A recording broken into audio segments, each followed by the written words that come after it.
Welcome to Little English Studio, where English learning meets the inspiring stories of the world's greatest people. Here, we tell powerful life journeys in clear and simple English, so you can improve your English while discovering lessons of success, struggle, and hope.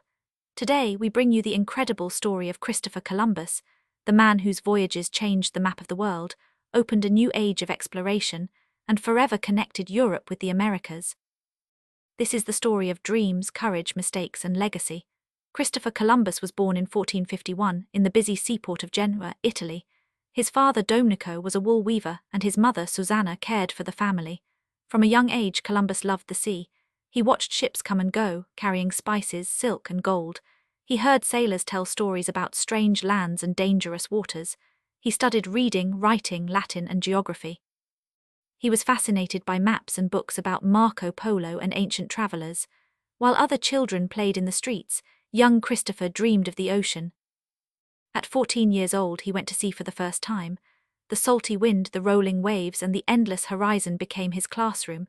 He survived storms and battles at sea. Each journey made him stronger.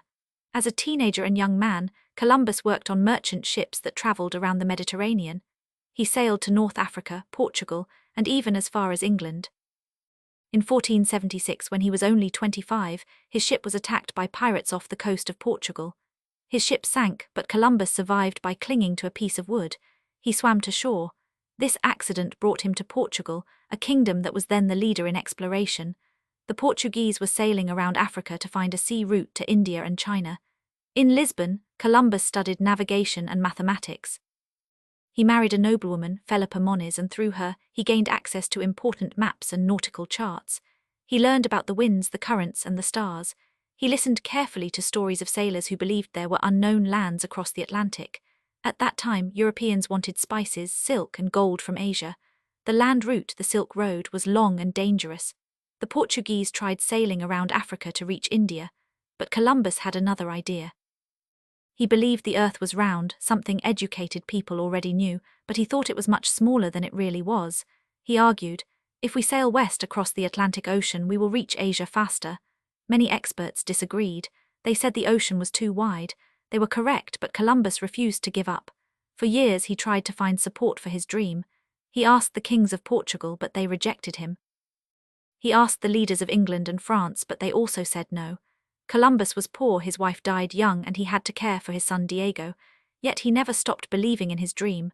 Finally, Columbus turned to Spain, which was ruled by King Ferdinand and Queen Isabella. At first they also refused, but Columbus kept trying. He waited for years. In 1492, Spain had just defeated the Moors and completed the Reconquista. Now the king and queen wanted glory, wealth, and power. Columbus promised them gold, spices, and new lands. After long debates, Isabella agreed to support him. She said, "I will risk my jewels for this man's dream." The Crown of Spain gave Columbus 3 ships, the Niña, the Pinta, the Santa Maria, and a crew of about 90 men. Columbus was ready to chase his dream. On August 3, 1492, Columbus set sail from Palos de la Frontera.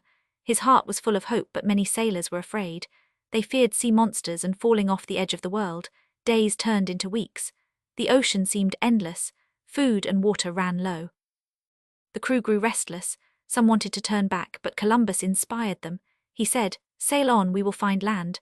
On the night of October 12, 1492, after more than 2 months at sea, a sailor named Rodrigo shouted, "Land, land!" They had reached an island in the Bahamas. Columbus thought he had arrived in Asia near India, so he called the people he met Indians. He continued to explore nearby islands, Cuba, Hispaniola, amazed by the beauty, the forests, and the people. But this was not Asia. It was a new world, though Columbus never realized it. In March 1493, Columbus returned to Spain. He brought with him colorful parrots, gold, and several native people. He was welcomed as a hero. Bells rang, crowds cheered. Ferdinand and Isabella called him Admiral of the Ocean Sea. His success gave hope to many. Soon more voyages were planned. Columbus made 4 voyages across the Atlantic, 1492, 1493, discovery of the Caribbean islands, 1493, 1496. He returned with 17 ships, exploring more islands and trying to establish colonies. 1498, 1500. He reached South America, near modern Venezuela. 1502–1504, he explored Central America, searching for a passage to Asia. But each voyage became harder. The colonies faced hunger, disease, and conflict. Many settlers were unhappy. Natives resisted Spanish control. Columbus struggled to manage the lands. He was even arrested once and sent back to Spain in chains. Though freed later, his reputation was damaged. In his last years, Columbus felt forgotten. Others, like Amerigo Vespucci, were gaining fame.